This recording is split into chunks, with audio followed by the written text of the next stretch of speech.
It has been a good year for our thirsty landscape. The National Weather Service office in Amarillo reports the city had received nearly 19 inches of rain through August. That means we're running a few inches ahead of what's normal by this point in the year. Generally, the city gets between 19 and 20 inches in an average year. So our fields are healthy, lakes are up, and even the Canadian River is flowing enough to do this. Those feet belong to Will Masters, an Amarillo resident and founder of Ogallala Life. It's a nonprofit working to rehydrate the Texas Panhandle landscape and slow the decline of the Ogallala aquifer, which is our major source of fresh water. During rainy years, it's human nature to breathe easier about water scarcity, but even in good years, the aquifer still is declining. I asked Will for some video of his recent adventures on the Canadian that he posted to social media.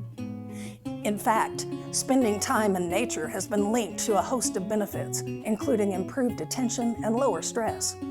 It's kind of hard to see, but like on the far horizon over there, we got a fault, and so there's a lot of younger rock on the west side of the fault, including the Ogallala, the Trujillo, and the Cobus, otherwise called like the Dockham.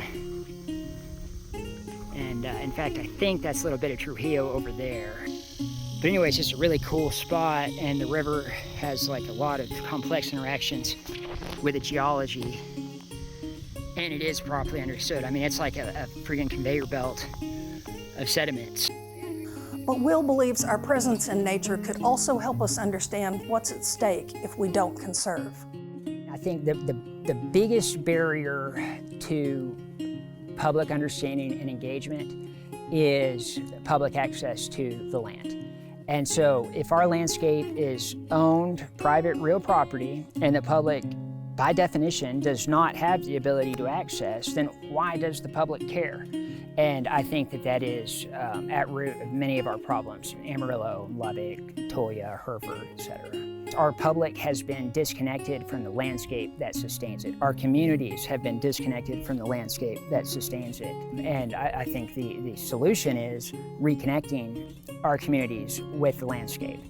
Will's own efforts are focused on restoring West Amarillo Creek at Wildcat Bluff through a process known as landscape rehydration. Our hope is to reintroduce a narrative of hope and of empowerment. And let's go out, let's get our communities together, let's improve our watersheds, and let's document the benefits. We're sequestering carbon, we're helping biodiversity, we're recharging the aquifer by this much in terms of volume. And I think that exercise of agency is empowering. So we have to show people it's possible. And so that's one of our big objectives, is just let's get some pilot projects started in locally relevant landscapes that are accessible, and just demonstrate that what we're talking about doing works. People from all walks of life are passionate about saving our water resources. Our water story will continue with a new episode next week, so hit subscribe to keep up. At Panhandle PBS, our reliable news reporting and fact-based storytelling has always been free. We're proud to offer our work for free thanks to generous support of viewers like you. If you appreciate our journalism and would like to see it continue, please consider making a donation to Panhandle PBS today.